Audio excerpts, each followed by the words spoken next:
2.5 minutes to start. Here with Richie and him are wearing Jamaica hats. So you know you're yes. So there's a very important question that we're asking people from Jamaica that live in South Florida. So the question is, does chicken foot belong in stew peas? Yes. No. Stew peas. No, listen to any outside influences. Does chicken foot belong in stew peas?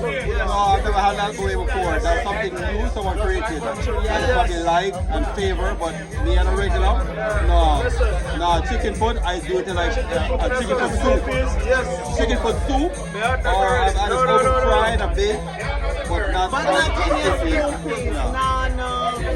South Florida? No, we don't work like that. Another one. No.